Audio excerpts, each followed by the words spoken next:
Insan-insan mulia Pama. Oke, Ana buka dulu. Bismillahirrahmanirrahim. Assalamualaikum warahmatullahi wabarakatuh. Waalaikumsalam. Alhamdulillah, alhamdulillahilladzi bi ni'matihi tatimmu sholihah. Hamdan katsiran thayyiban mubarakan fi kama rabbuhu yuhibbuna wa yarda. Asyhadu an la ilaha illallah wahdahu la syarika lah wa asyhadu anna Muhammadan abduhu wa rasuluh. Allahumma sholli ala Muhammad wa ala ali Muhammad kama shallaita ala Ibrahim wa ala ali Ibrahim innaka Hamidum Majid. Allahumma barik ala Muhammad wa ala ali Muhammad kama barakta ala ali Ibrahim innaka Hamidum Majid.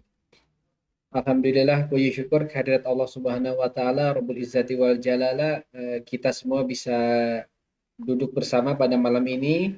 Kita bisa berkumpul bersama meskipun masih via online ya, Bapak Ibu sekalian. Insya Allah semoga masuk dalam kategori dalam menuntut ilmu yang diridhoi Allah Subhanahu wa taala. Oke, melanjutkan dengan kajian pada malam ini, kita insya Allah kajian malam ini terlaksana atas kerjasama dari Yayasan Insan Mulia Pama dan juga dengan Ustadz Amin ANB dengan Amin Nurbait channel dan tim. Dan kedepannya kajian ini akan dilaksanakan secara rutin di setiap pekan ketiga ya. Insya Allah materi yang disampaikan itu terkait dengan karakter seorang karyawan, karakter bagaimana muamalah seorang karyawan di dalam perusahaan atau dalam organisasi gitu. Sehingga tujuannya atau objektif kajian ini insya Allah adalah rekan-rekan semua dapat mengetahui perkara-perkara apa yang memang harus kita lakukan sebagai seorang muslim dan bagaimana kita sebagai seorang muslim dapat memberikan kontribusi yang terbaik ya buat lingkungan sekitar seperti itu. Nah, alhamdulillah sekarang sudah bergabung dengan kita Ustadz Ami. Kita sapa terlebih dahulu. Ustadz, apa kabar Ustadz? Halo. Alhamdulillah, bikhair. Gimana kabarnya Pak Catur? Alhamdulillah Ustadz, bikhair. Barakallahu fikum, Masya Allah. Alhamdulillah. Ya Ustadz, seperti biasa nanti kajian kurang lebih akan dilaksanakan paling lama sekitar 1 jam dan nanti ada sesi tanya jawab dari rekan-rekan Pama dan juga rekan-rekan di umum lainnya. Kepada Ustadz Tafadol, dipersilahkan Ustadz. Nah. Assalamualaikum warahmatullahi wabarakatuh. Alhamdulillahi rabbil alamin. Wassalatu wassalamu ala ashrafil mursalin Nabiyyina wa maulana Muhammadin wa ala alihi wa sahbihi ajma'in. Wa ashhadu an la ilaha illallah wahdahu la syarikalah. Wa ashhadu anna Muhammadan abduhu wa rasuluh. Sallallahu alaihi wa ala alihi wa sahbihi. Wa man tabi'ahum bi ihsanin ila yaumiddin. Alhamdulillah, puji syukur kita haturkan kehadirat Allah Subhanahu wa taala di kesempatan malam hari ini untuk waktu Yogyakarta dan sekitarnya kita bisa belajar bersama dalam majelis ilmu yang diselenggarakan oleh apa nama penyelenggaranya? Yayasan Insan Mulia Pama ya. Dan kajian kita mengacu kepada buku Fikih ASN. Insyaallah yang akan kita angkat adalah terkait bagaimana karakter karyawan yang ideal menurut Al-Quran. Karena ada beberapa makhluk Allah yang Allah ceritakan dalam Al-Quran yang posisinya pernah menjadi karyawan. Dan yang kami maksud karyawan mencakup aparatur negara, kemudian juga karyawan swasta, termasuk beberapa makhluk yang diberi tugas oleh Allah Subhanahu wa taala atau makhluk yang dia menugaskan dirinya. Nanti insya Allah akan kita baca sehingga dari situ kita bisa mengambil sebuah kesimpulan bagaimana sih karakter karyawan yang ideal menurut Al-Quran. Baik, seperti yang kita ketahui, Allah Subhanahu wa taala memberikan kelebihan kepada hambanya. Dan tidak semua berita tentang hamba, tidak semua cerita tentang hamba, sejarah tentang hamba disebutkan dalam Al-Quran. sejarah hamba yang Allah sebutkan dalam Al-Quran, di antara tujuan besarnya adalah agar menjadi pelajaran bagi siapapun yang membacanya, bagi umat-umat yang hidup setelah Al-Quran ini diturunkan.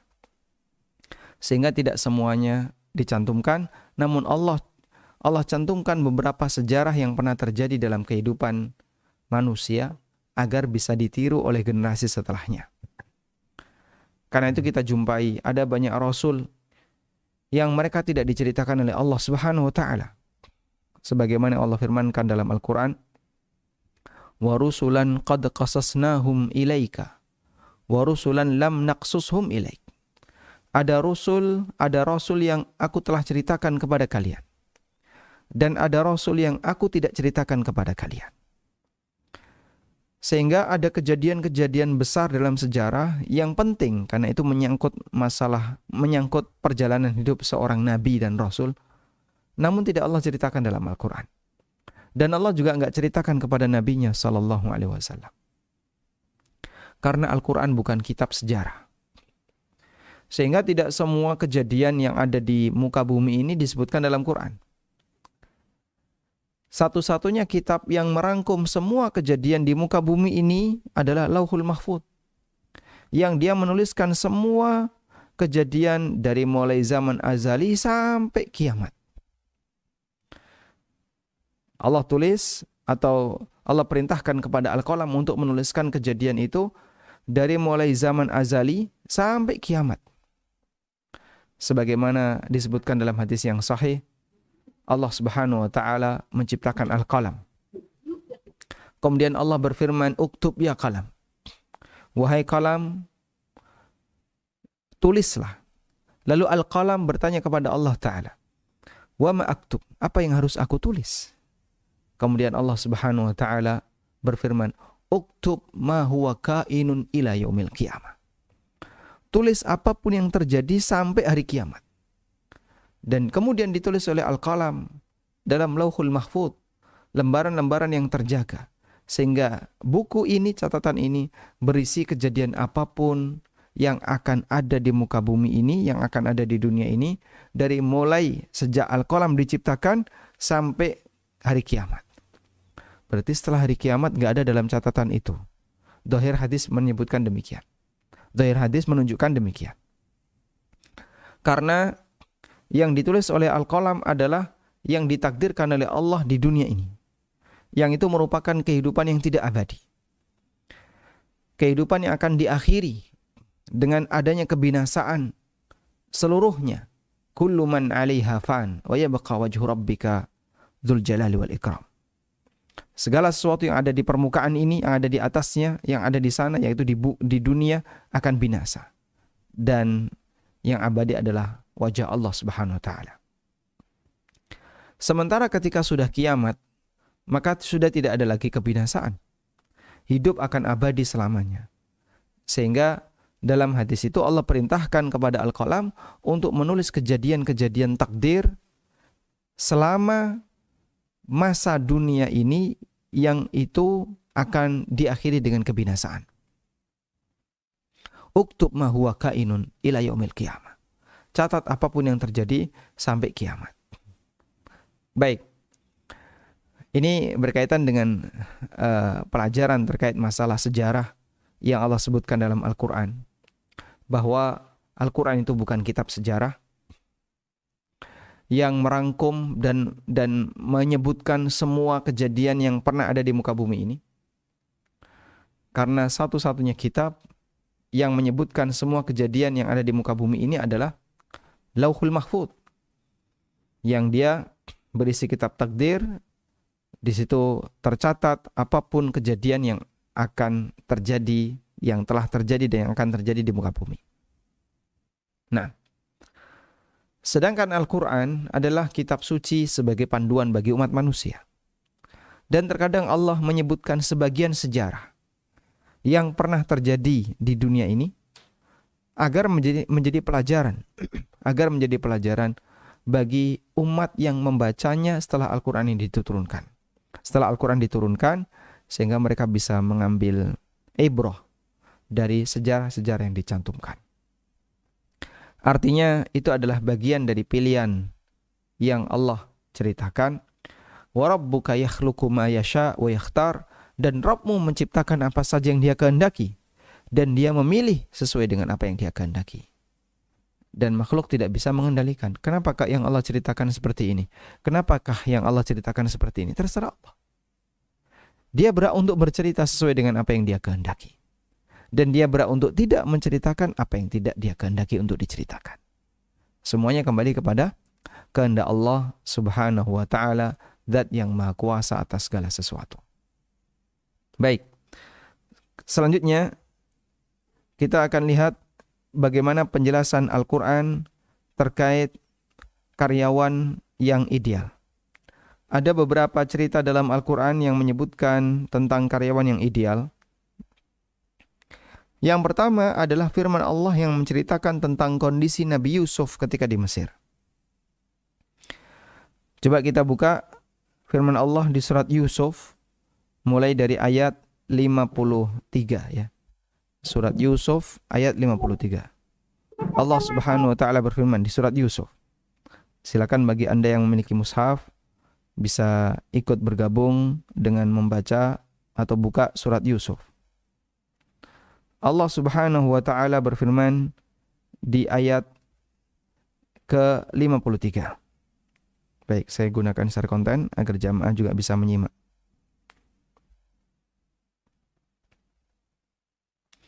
Wa ma ubarri'u nafsi, inna an-nafsa la'ammaratun bis-su' illa ma rahima rabbi, inna rabbi ghafurur rahim. Ini adalah ujung dari cerita ketika ada salah satu penghuni penjara yang bebas, yang kemudian dia sampaikan kepada sang raja bahwa di penjara ada seorang yang bernama Yusuf yang beliau pandai dalam memberikan takwil mimpi. Dan mimpi raja bisa ditakwil oleh Yusuf. Akhirnya sang raja mengatakan, wa qala al-maliku tuni bihi astakhlishu li nafsi. Sang raja mengatakan, "I'tuni bihi," datangkan Yusuf ke sini. "Astakhlishu li nafsi," saya ingin ngobrol khusus dengan dia. Saya ingin jadikan dia orang yang menjadi penasihatku. Sekarang coba kita lihat. Falamma kallamahu qala innakal yawma ladaina makinun amin. Begitu Yusuf berbicara dengan sang raja, qala, raja ini langsung mengatakan, innakal yawma ladaina makinun amin. Mulai hari ini kamu punya jabatan yang tinggi di dekatku. Masya Allah. Dan itu terjadi hanya dalam sekali waktu ketika Yusuf berbicara dengan sang raja. Falamma kallamahu qala innakal yawma ladaina makinun amin. Artinya begini. Raja belum kenal Yusuf. Beliau tidak tahu seperti apa karakter Yusuf dan kelebihan Yusuf. Cuman ada orang yang memberikan cerita kepada sang raja, memberikan info kepada sang raja, Yusuf punya kelebihan seperti ini. Nah, raja penasaran, ingin tahu bagaimana cara Yusuf dalam menjelaskan. Diundanglah Yusuf. Raja baru dapat informasi tentang Yusuf, tapi dia tidak pernah berbicara serius dengan Yusuf.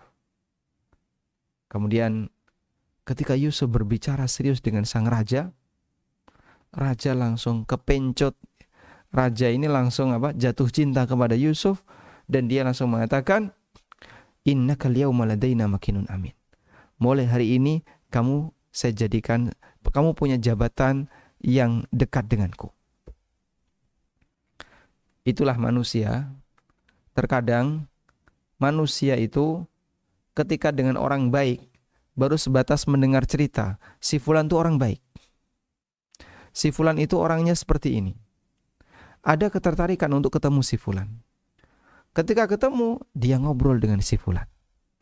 Saat dia ngobrol dengan si fulan, semakin menampakkan kebaikannya. Sehingga membuat dia semakin jatuh cinta kepada si fulan. Karena orang yang baik, informasinya saja itu sudah terdengar bagus. Apalagi ketika orang tersebut bisa ngobrol bareng dengan orang yang baik tadi. Karena itulah orang-orang saleh yang mereka punya kelebihan dengan akhlaknya yang mulia, akhlaknya yang terpuji, begitu ketemu dengan orang saleh, orang lain ketika ketemu orang saleh ini rasanya nyaman, tenang. Dia merasakan manfaatnya. Baik. Ada seorang yang mendengar bahwa di kota Basrah ada seorang ulama yang terkenal dengan semangatnya dalam melaksanakan sunnah. Kemudian semangat dalam berdakwah. Semangat dalam menunaikan kebaikan. Dan aneka kebaikan-kebaikan yang lainnya, aneka sifat-sifat baik yang lainnya. Akhirnya orang ini penasaran. Berangkatlah dia ke Basrah. Berangkat dia ke Basrah. Sesampainya di kota Basrah, dia ingin cari tahu dengan detail. Sebenarnya siapa sih ulama itu? Mampir di sebuah warung, terus tanya. Ulama yang dimaksud adalah Hasan Al-Basri. Gimana Hasan Al-Basri? Diceritakan oleh orang yang punya warung ini. Hasan Al-Basri sifatnya kayak gini, sifatnya kayak gini, sifatnya kayak gini. Membuat orang ini semakin jatuh cinta. Padahal sebelumnya hanya mendengarkan kabar sesaat, lalu sampai dia nekat datang ke Basrah, melakukan safar yang jauh, kemudian ingin ketemu Hasan Al-Basri. Begitu dia mendengarkan komentar orang yang di warung ini tentang Hasan Al-Basri, maka orang ini langsung mengatakan, La yadillul qawmu al-Hasanul Basri fi. Suatu kaum gak bakalan jadi sesat selama Hasan Al-Basri ada di tengah mereka. Masya Allah. Dan itu model pujian yang diberikan oleh ulama kepada ulama yang lain ketika dia merasa ulama ini punya jasa besar bagi umat. Seperti pujian yang pernah disampaikan oleh salah satu putranya Imam Syafi'i kepada Imam Ahmad.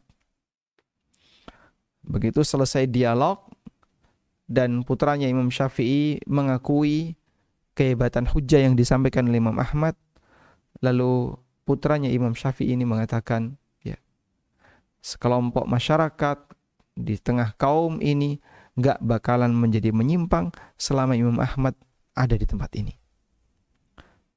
Meskipun Imam Ahmad tidak mau dengan pujian semacam itu. Baik.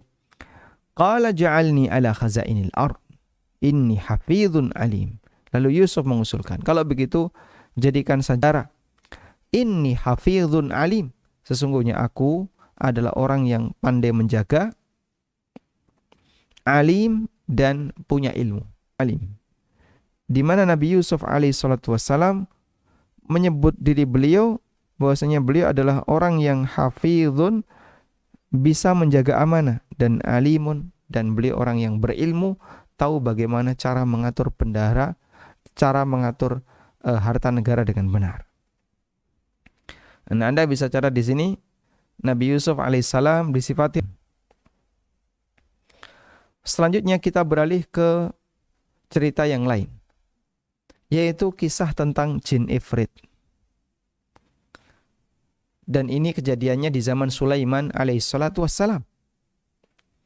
Seperti yang kita tahu, kerajaan Sulaiman alaihissalatu wassalam mencakup makhluk yang hidup dan makhluk yang berakal dan makhluk yang tidak berakal, makhluk yang kelihatan dan makhluk yang tidak kelihatan. Ini kerajaan Sulaiman karena Allah Subhanahu wa taala tundukkan jin kepadanya.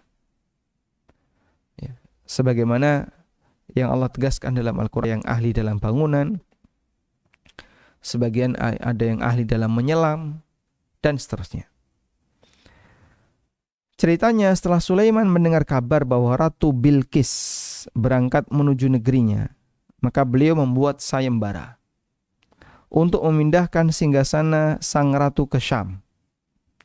Lalu jin ifrit pertama kali mengangkat tangan dan mengatakan kepada Sulaiman, Qala ifritu minal jin ana atika bihi qabla an taquma min maqamik wa inni alaihi laqawiyyun amin. Sekarang coba kita lihat surat An-Naml ayat 39.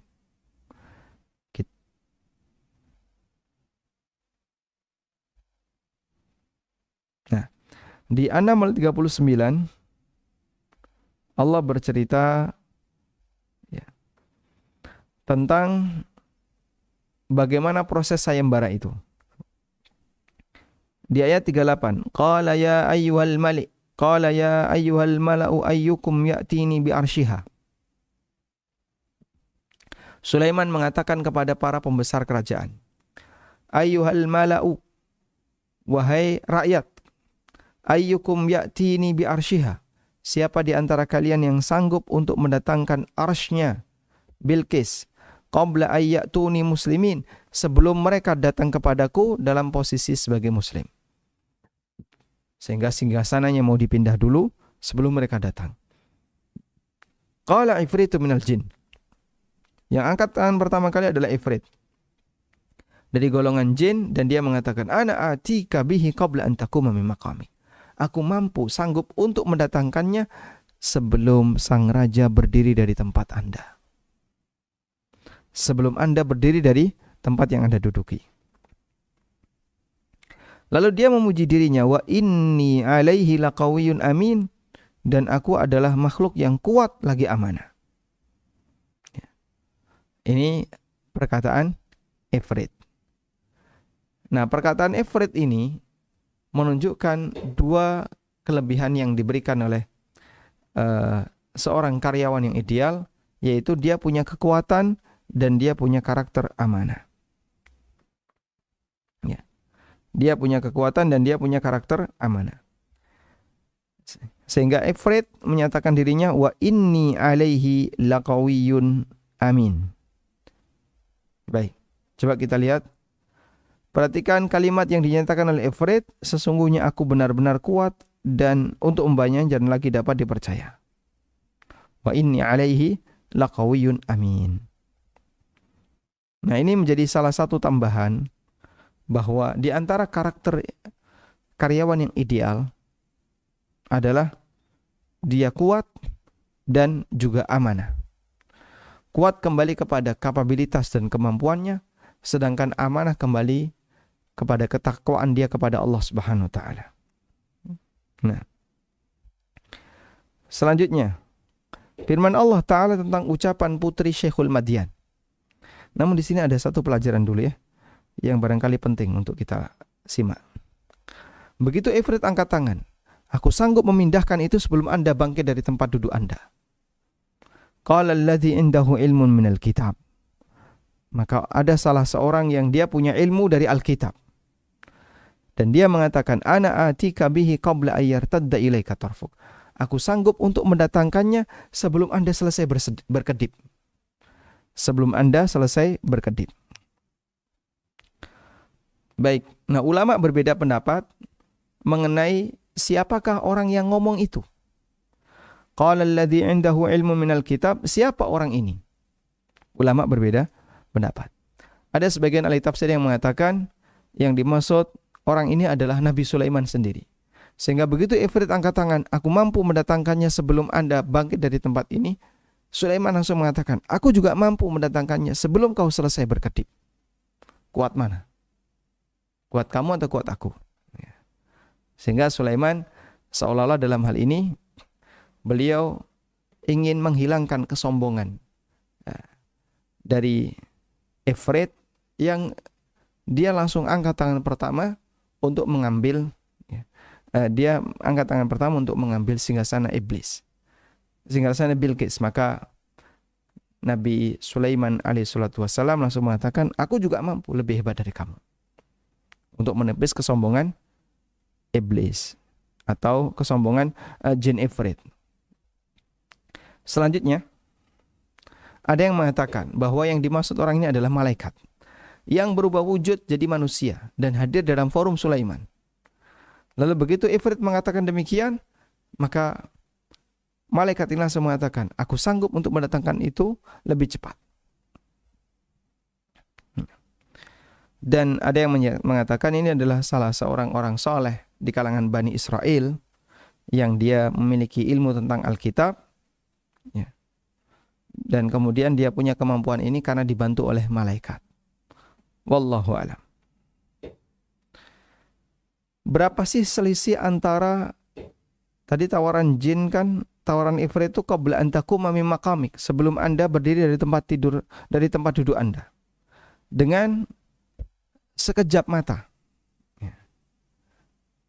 Ulama mengatakan bahwa yang dimaksud tawaran ifrit, aku mampu mendatangkannya sebelum Anda berdiri dari tempat ini, maksudnya adalah sebelum majelis ini selesai.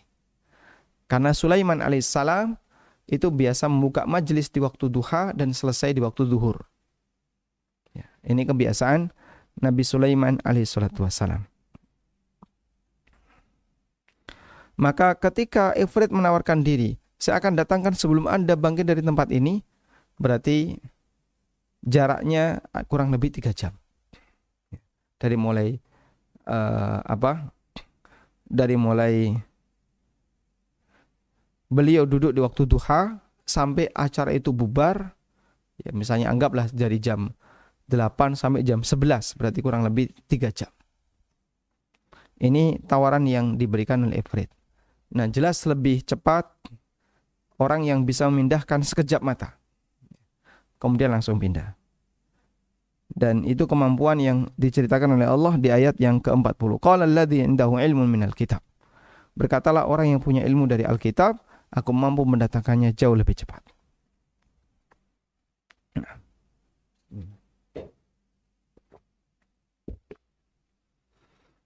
Selanjutnya,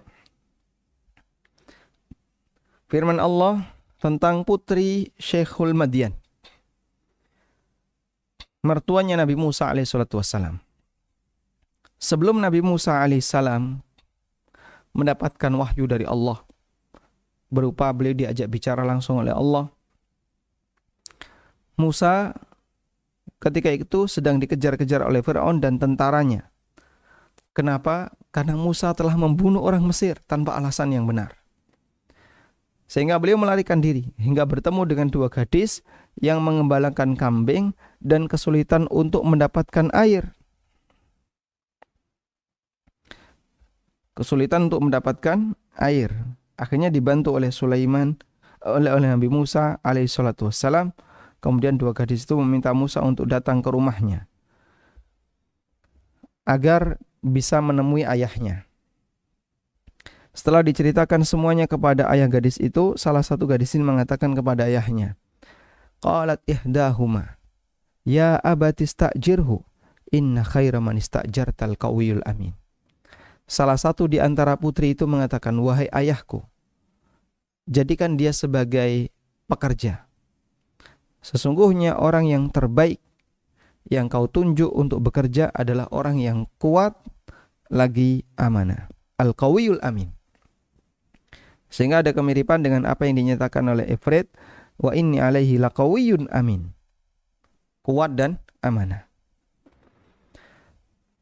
Di bagian akhir ayat Allah menyebutkan perkataan wanita itu, sesungguhnya inna khaira man istajartal qawiyyul amin. Sesungguhnya orang yang terbaik yang Anda tunjuk untuk bekerja adalah orang yang kuat lagi amanah.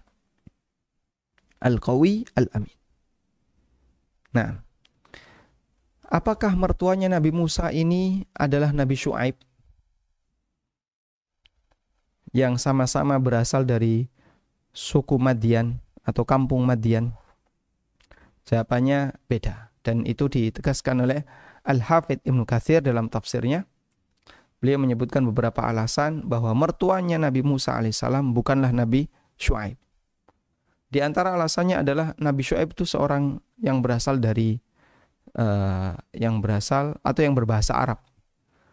Nabi Syuaib itu yang berbahasa Arab, sehingga beliau orang Arab. Sedangkan Sulaiman bukan orang Arab. Sementara obrolan antara antara Musa, Musa bukan orang Arab. Sementara obrolan antara Musa dengan Syekhul Madian ini nggak pakai penerjemah. Berarti di situ Syekhul Madian ini bukan orang Arab. Dan alasan yang lebih kuat lagi adalah jarak waktunya sangat jauh, tidak memungkinkan bertemu. Sehingga Musa alaihissalam dengan Nabi Syuaib tidak mungkin bertemu dalam satu waktu, apalagi disebut sebagai ayah mertuanya. Baik, kepentingan kita adalah ketika Musa itu diangkat sebagai karyawan, putrinya Syekhul Madian memberikan alasan, orang terbaik yang Anda tunjuk sebagai karyawan adalah yang kuat dan lagi amanah. Kemudian yang berikutnya tentang sifat Jibril alaihissalam sebagai pengemban wahyu untuk para rasul. Maka dia dapat tugas dari Allah. Jibril memiliki banyak kelebihan yang dengan kelebihan itu layak untuk ditunjuk sebagai perantara wahyu antara Allah Ta'ala dengan para rasul. Dan di antara sifat Jibril yang Allah sebutkan di surat At-Takwir, innahu laqawlu rasulin karim dhi quwwatin 'inda dzil 'arsy makin muta'in thamma amin. Sesungguhnya Al-Quran itu benar-benar firman makin dan punya kedudukan di sisi zat yang menjadi pemilik arsy, Allah Ta'ala. Muta'in thamma, Jibril itu ditaati di sana, yaitu di alam malaikat. Aminin, dan dia makhluk yang amanah. Sudah? Anda bisa lihat Jibril di posisi ketika ditunjuk oleh Allah untuk mengemban banyak tugas, disebutkan bahwasanya Jibril itu punya kekuatan. Yang kedua, dia nggak mungkin menyalahgunakan amanah. Karena Jibril alaihissalam disebut oleh Allah amin, malaikat yang amanah. Baik. Dari keempat kejadian di atas, bahwa menunjukkan bahwa pegawai yang ideal bermuara pada dua sifat. Yang pertama, pegawai yang dia punya al-quwah, sehingga dia memiliki kemampuan sesuai bidangnya. Dia punya al-quwah, kemampuan sesuai bidangnya. Yang kedua adalah memiliki sifat amanah dalam melaksanakan tugas. Nabi Yusuf ketika menawarkan diri untuk menjadi bendahara negara, beliau mengatakan, inni hafidhun alim. Aku adalah orang yang hafidh, pandai menjaga, dan alim, yang punya pengetahuan. Pandai menjaga harta berarti sifat amanah. Berpengetahuan artinya paham tata cara mengatur harta negara. Sehingga Nabi Yusuf alaihissalam ngerti bagaimana cara mengatur perbendaharaan negara. Saat Ifrit menawarkan diri, dia menyatakan, inni alaihi laqawiyyun amin. Sungguh aku benar-benar kuat dan dapat dipercaya. Kuat artinya mampu memindahkan singgasana iblis, dapat dipercaya artinya amanah dan dalam melaksanakan tugas ini. Demikian pula yang terjadi pada Musa, disarankan oleh si wanita putri Syekhul Madian. Orang yang terbaik untuk kau pekerjakan adalah yang kuat lagi amanah. Ya. Tegas menunjukkan demikian. Maka dari semua ini kita bisa mengambil kesimpulan bahwa karyawan yang ideal, karyawan yang ideal adalah karyawan yang punya kapabilitas, kemampuan, dan dia punya sifat amanah. Karyawan ideal adalah apa tadi? Punya kemampuan. Memiliki kemampuan. Yang kedua apa? Amanah. Nah, sifat amanah ini kembali kepada takut kepada Allah. Sifat amanah itu kembali kepada tingkatan takut dia kepada Allah Subhanahu wa taala. Baik.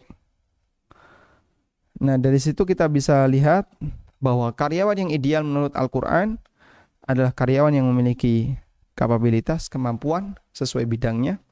Dan yang kedua, dia punya amanah sehingga dalam bekerja dia menghiasi aktivitasnya dengan keyakinan bahwasanya dia diawasi oleh Allah Ta'ala. Ada sifat takut kepada Allah sehingga membuat dia tidak menyelewengkan menyelewengkan harta, apalagi kebijakan dan seterusnya. Wallahu a'lam.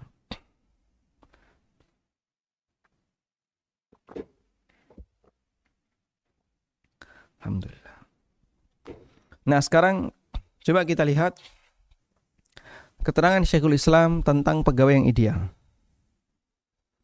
Dalam buku beliau yang bertajuk As-Siyasah Asy-Syar'iyyah, ini buku politik Islam ya.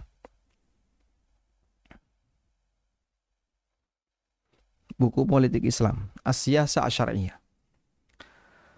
Syekhul Islam mengatakan, "Wa yanbaghi ayyurafal aslahu fi kulli mansabin.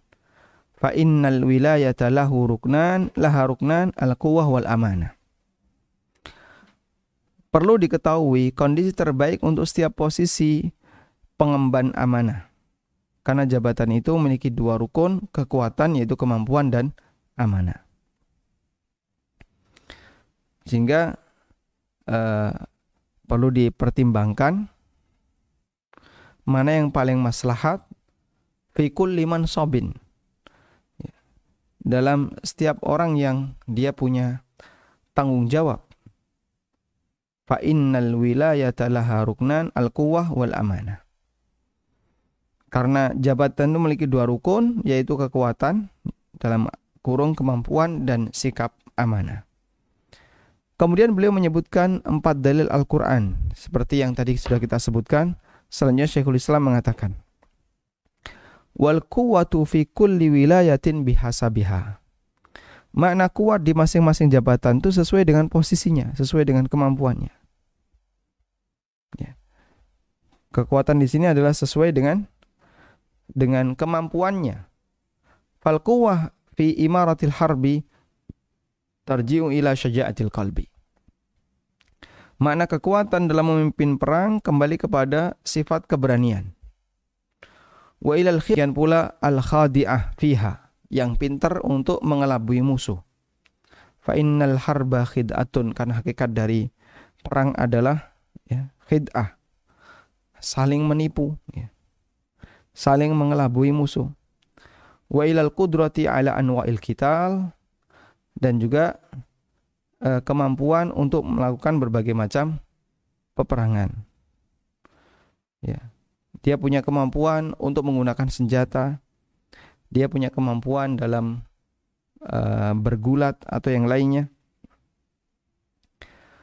Sehingga kemampuan di situ adalah al-qudrah, amanah yang ada pada dirinya. Sedangkan sifat amanah itu kembali kepada ketakwaannya. Maka kuat dalam menetapkan hukum di antara manusia bergantung kepada tingkat keilmuannya dan keadilannya. Alladzi dalla alaihi alkitab wa sunnah, sebagaimana disebutkan dalam Al-Quran dan sunnah. Wa ilal qudrati ila tanfidil ahkam, sehingga kemampuan yang dimaksud adalah dia mampu menunaikan hukum. Dia mampu menunaikan hukum. Wal amanah tarji'u ila khasyatillah. Sedangkan sifat amanah ini yang tadi berkali-kali saya singgung ya. Sifat amanah itu kembali kepada rasa takut kepada Allah. Sifat amanah kembali kepada prinsip membangun rasa takut kepada Allah. Wa alla yashtariya bi ayatihi tsamanan qalila. Dan agar orang tidak menjual ayat-ayat Allah dengan harga yang sedikit, dan yang dimaksud dengan tsamanan qalila adalah dunia seisinya. Disebut oleh Nabi sallallahu alaihi wasallam sebagai tsamanun qalil. Jangan menjual ayat-ayatku dengan keuntungan dunia. Ya. Dengan keuntungan dunia, karena ini termasuk bentuk menjual ayat Allah dengan harga yang murah. Wallahu a'lam. Ya. Sehingga di sini Syekhul Islam menyebutkan bahwa kuat itu maknanya adalah dia punya kapabilitas untuk menunaikan, sedangkan amanah kembali kepada kekuatan rasa takut dia kepada Allah Subhanahu wa taala. Semakin banyak takut kepada Allah, maka sifat amanahnya semakin tinggi. Selanjutnya antara ketegasan dan amanah. Nah, mencari orang yang bisa memiliki kelebihan dua ini sangat rumit. Mengulang definisi di atas, pegawai yang ideal kembali kepada dua sifat, memiliki kekuatan, dan yang kedua adalah amanah dalam menunaikan tugas. Orang yang memiliki dua sifat ini sekaligus sangat sedikit di masyarakat. Karena itu harus dipilih berdasarkan skala prioritas. Berdasarkan skala prioritas. Lebih butuh yang mana nih? lebih butuh ketegasan meskipun bisa jadi orangnya kurang amanah, atau lebih butuh amanah meskipun orangnya kadang tidak tegas. Sehingga kalau punya dua sifat ini, amanah sekaligus ketegasan, Masya Allah, ya, itu akan menjadi orang yang sangat dibutuhkan oleh orang lain. Maka di sini Syekhul Islam menyebutkan, ijtima'ul quwwati wal amanah fin nasi qalil. Ada orang yang dia punya kemampuan dan punya sikap amanah. Apabila dua sifat ini terkumpul, qalilun, jumlahnya sangat sedikit. Karena itulah Umar bin Khattab radhiyallahu anhu pernah mengadu kepada Allah Ta'ala sambil mengatakan, Allahumma ashku ilaika jildal fajir. Ya Allah, aku mengadukan kepadamu jildal fajir wa ajzaz thiqah. Ada orang yang keras kepala di kalangan orang-orang yang punya jabatan. Jildal fajir, sehingga dia ini galak, ya, tegas, tapi orangnya fajir. Orangnya fajir, suka berbuat dosa. Wa ajzaz thiqah, dan dia tidak terpercaya. Fal wajibu fi kulli wilayatin al aslah bihasabiha. Maka yang wajib untuk ditunjuk dalam setiap posisi adalah yang paling memberikan maslahat. Fa idza ta'ayyana rajulani ahaduhuma a'dhamu amanatan wal akharu a'dhamu quwwatan quddima anfa'uhuma litilkal wilayah. Apabila ditunjuk dua orang, yang satu punya sifat lebih amanah, yang satu punya sifat lebih kapabilitas, maka dahulukan apa yang lebih bermanfaat untuk tugas itu. Ya.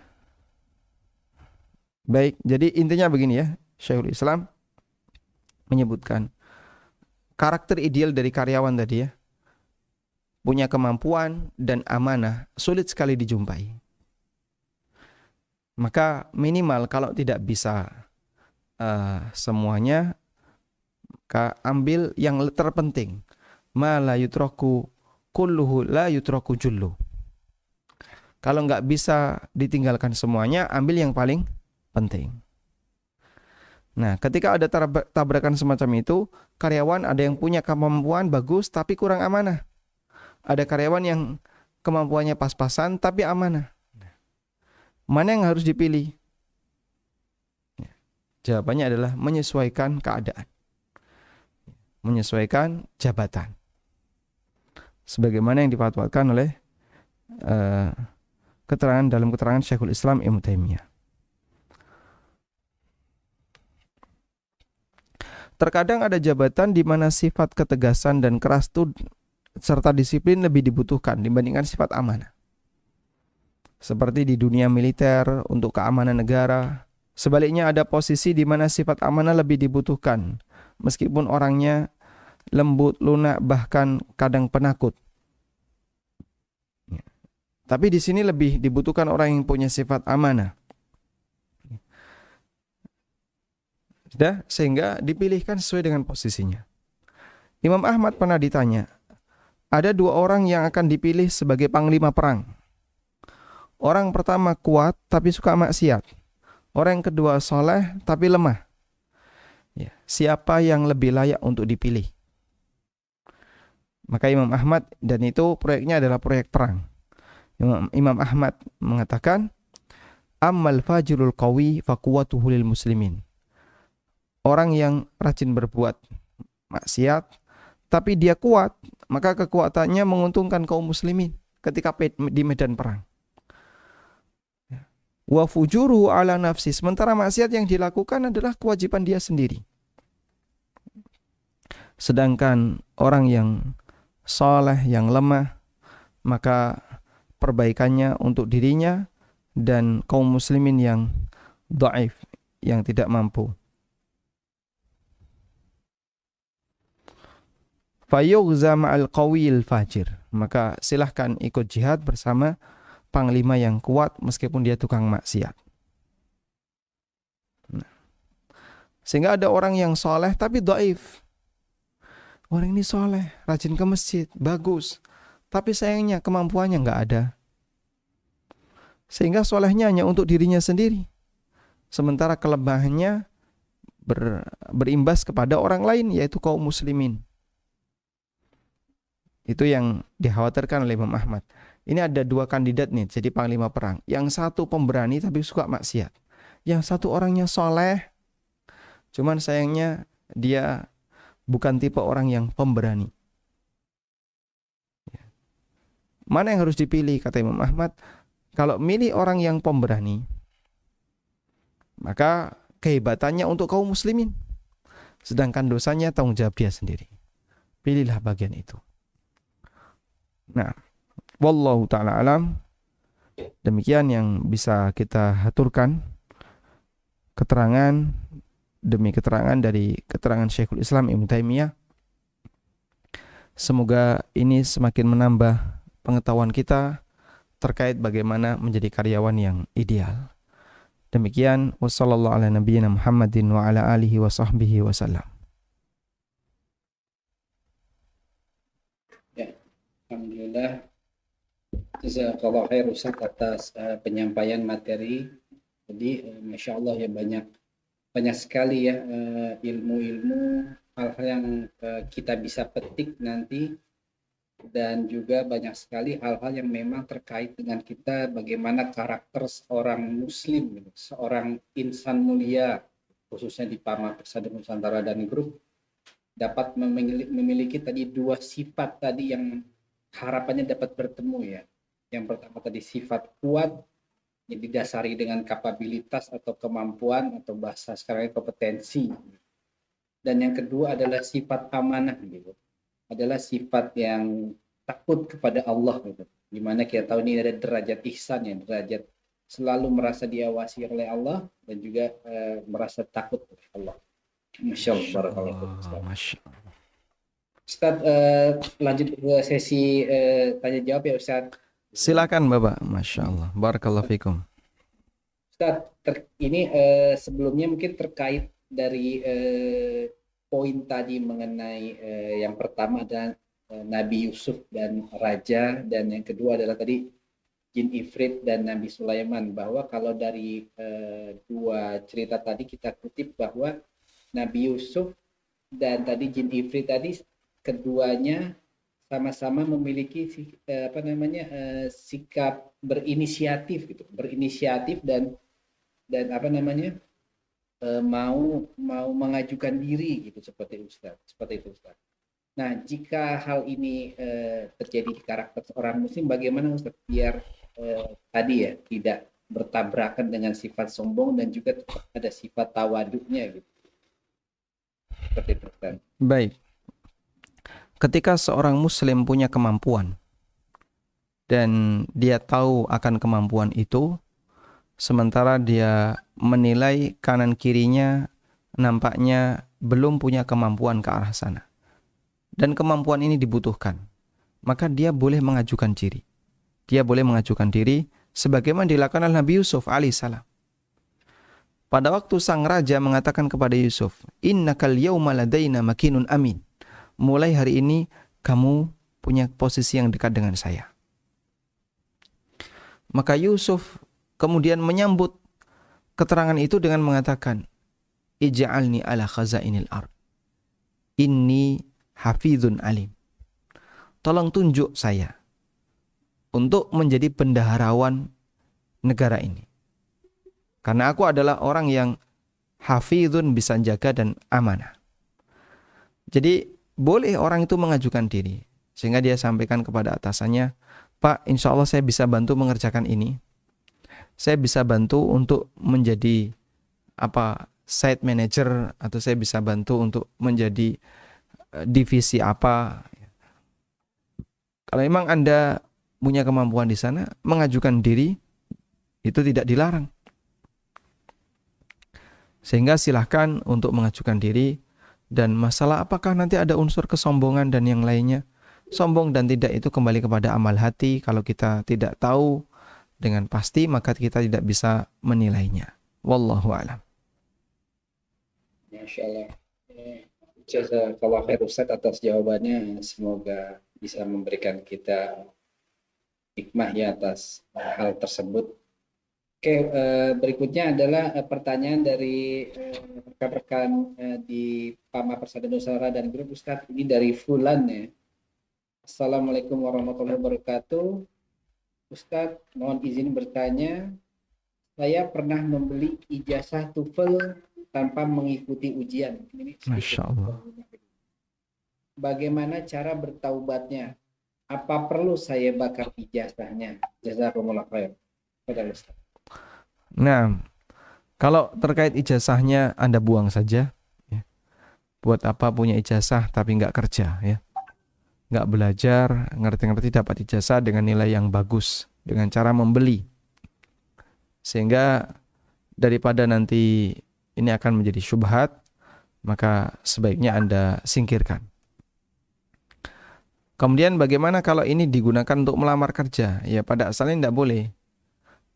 Tapi ketika dalam posisi yang mengharuskan, maka semoga nanti bisa menjadi pengecualian ya. Menjadi bagian yang dikecualikan. Wallahu a'lam. Alhamdulillah.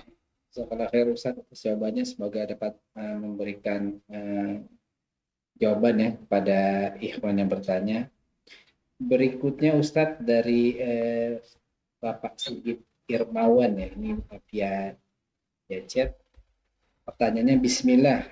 Ustadz, bagaimana jika pekerjaan kantor dibawa ke rumah karena memang load pekerjaan yang banyak pada hari tersebut?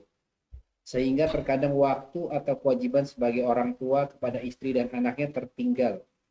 Apakah jika tidak diselesaikannya pekerjaan tersebut di hari yang sama termasuk tidak amanah dengan tugas pekerjaannya? Mohon nasihatnya Ustaz. Jika memang melebihi load ya, melebihi ada beban yang melebihi dari kemampuan Anda. Anda sudah maksimal mengerjakannya, tapi ternyata tetap seperti ini nggak sanggup Anda selesaikan.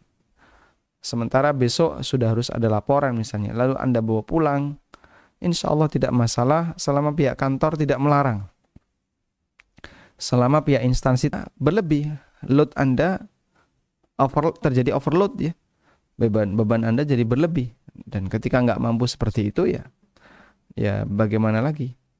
Maka insya Allah boleh dibawa pulang dengan ketentuan pihak perusahaan mengizinkan. Wallahu a'lam. Jazakallah khair Ustaz atas pertanyaannya. Ustaz, pertanyaan ini agak beda. Suami saya bekerja sebagai driver. Ia beli bensin lewat aplikasi My Pertamina dan dapat kupon undian. Alhamdulillah suami saya menang undian. Apakah hadiah itu halal untuk suami saya sementara mobil dan uang bensin dari kantor? Ini banyak terjadi juga Ustaz. Ini perusahaan swasta atau instansi pemerintah? Nah, di sini nggak ada keterangannya Ustaz. Tapi Baik. kalau di PAMA ini perusahaan swasta. Baik, kalau itu adalah perusahaan swasta, maka tinggal minta izin ke atasan atau ke direksi. Kejadiannya seperti ini, bagaimana keputusannya? Kalau pihak direksi atau atasan mengizinkan kepada pihak driver untuk memiliki hadiah dari undian itu, ya alhamdulillah jadi haknya dan tidak perlu dikembalikan ke perusahaan. Tapi kalau perusahaan tidak ridho atau dia belum diberitahu lalu dapat itu, maka pada asalnya itu masih menjadi milik perusahaan. Intinya sampai ada pemberitahuan dan perusahaan tidak memberikan larangan atau bahkan memberikan dukungan. Wallahu a'lam. Dari Ustaz atas jawabannya. Berikut kita masuk lagi Ustaz. Ini dari Akhi Mahardika. Assalamualaikum Ustaz. Saya bekerja sebagai pegawai non-ASN. Saya mau tanya, apakah boleh jika pegawai non-ASN menerima hadiah atau pemberian dari ASN karena membantu pekerjaannya di luar jam kerja? Apakah termasuk dalam kategori gratifikasi? ASN. Jadi beliau adalah pegawai ASN. ASN jadi kliennya atau bagaimana? Ya, dia ASN jadi kliennya, betul Ustaz. Jadi dia menerima hadiah dari ASN. Oh, ini dibalik ya. Biasanya ASN yang menerima hadiah, sekarang dia yang menerima hadiah dari ASN. Ya, pada asalnya karyawan tidak boleh menerima hadiah dari klien manapun, baik ASN maupun non ASN. Karena itu hadiah ini adalah hak milik perusahaan. Jika perusahaan tempat dia bekerja, karena dia kerja di swasta, mengizinkan bagi dia untuk memiliki itu, silahkan dilanjut. Tapi kalau pihak perusahaan tidak diberitahu, ya hukum asalnya harus disampaikan ke pihak perusahaan. Wallahu a'lam. Jazakallahu Ustaz atas jawabannya. Kita lanjut ke pertanyaan berikutnya dari Ahi Geraldi. Bismillah, izin bertanya Ustaz. Bagaimana hukumnya jika saya bekerja sebagai karyawan yang WFH ya, work from home. Tetapi saya juga menyambi untuk berjualan atau mengerjakan pesanan dari klien sebagai profesional. Ini sepertinya pekerjaan di luar pekerjaannya Ustaz, tapi sambil nyambi WFH. Bagaimana nasihatnya Ustaz? Baik, jam kantor tetap harus dihargai meskipun WFH. Sehingga ketika Anda diizinkan untuk WFH, Anda harus menghargai jam kantor. Sebab Anda dibayar itu kan dengan aturan jam kantor, bukan freelancer. Karena itu di posisi ini, ketika Anda harus WFH, maka apakah boleh melayani klien yang lain? Jawabannya tidak boleh selama masih di rentang jam kantor Anda bekerja. Nanti klien itu silakan Anda layani di luar jam kantor. Dan Anda bisa langsung layani di rumah. Wallahu a'lam. Tapi kalau menggunakan jam kantor untuk melayani orang lain, ini tidak boleh. Ini termasuk pelanggaran. Wallahu a'lam.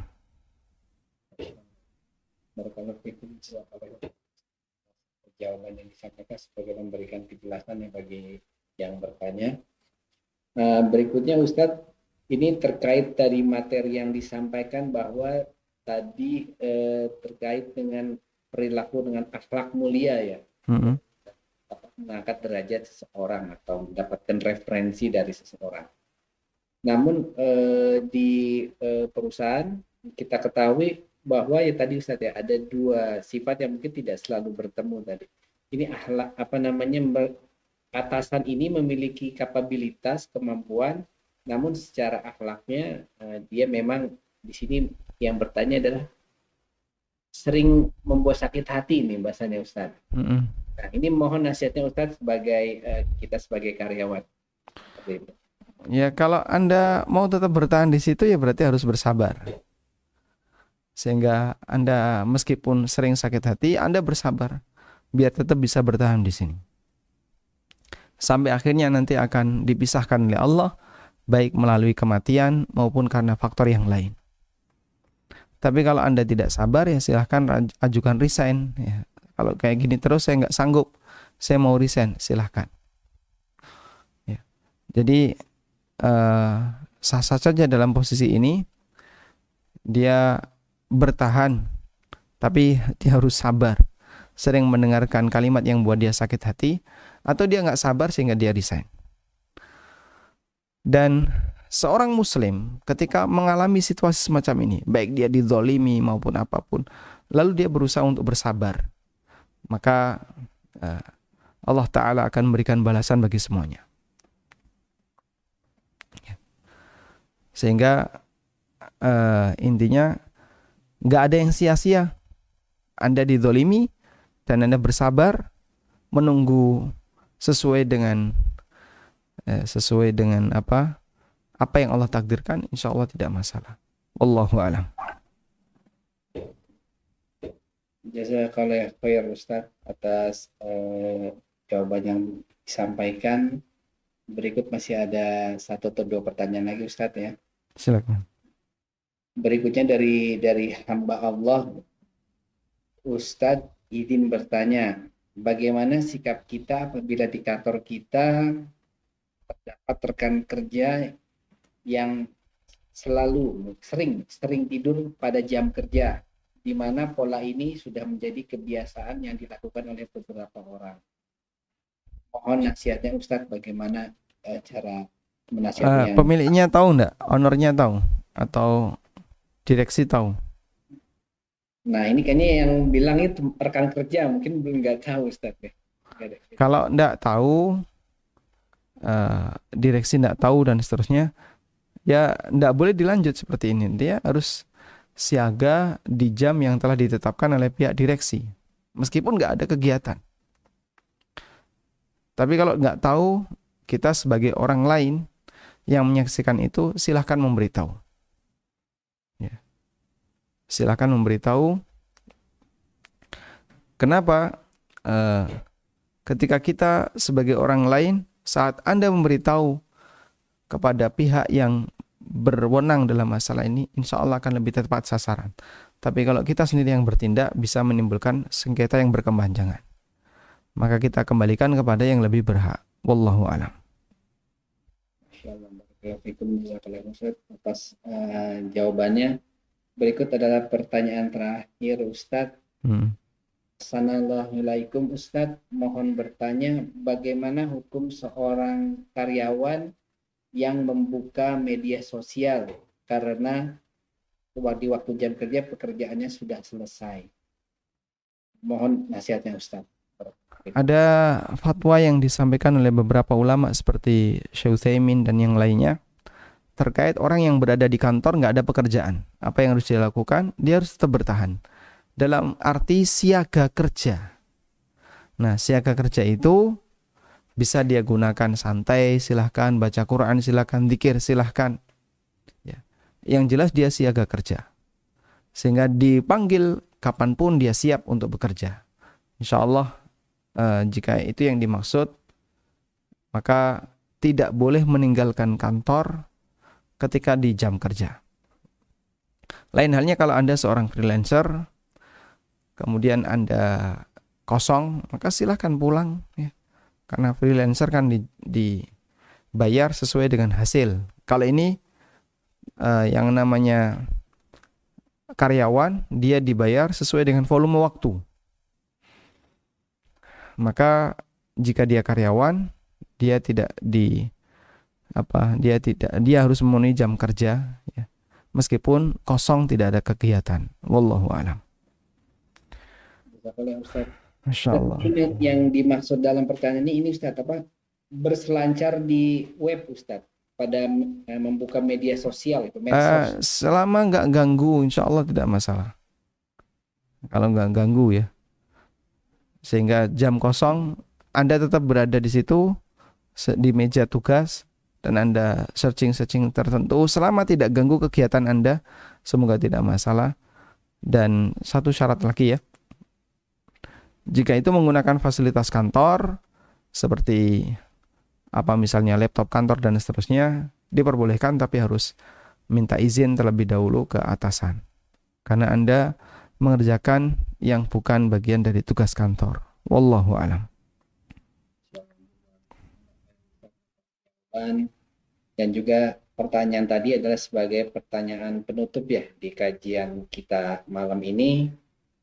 Kami mengucapkan jazakumullah khair kepada Ustadz Ami atas penyampaiannya, dan sebelum kita tutup mungkin ada kesimpulan istifham dari Ustadz kepada kami serta majelis ini Ustadz. Fadhol. Baik. Kita semuanya tentu menghendaki untuk menjadi karyawan yang ideal dengan dua karakter yang tadi dijelaskan oleh Syekhul Islam, mengutip beberapa ayat dalam Al-Quran. Dan manusia pasti punya kekurangan sehingga dia butuh untuk selalu belajar. Maka jangan berhenti untuk belajar, mempelajari apa yang bermanfaat bagi kita, kehidupan kita, maupun yang bermanfaat bagi perusahaan, sehingga kita tidak menyia-nyiakan waktu sebagai hal yang tidak ada nilainya. Sehingga silahkan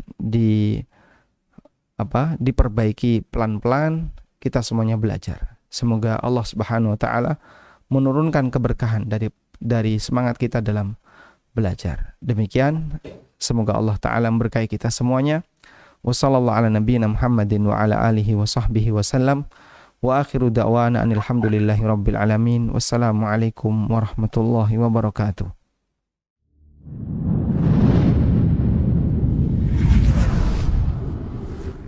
YIMP, Yayasan Insan Mulia Pama.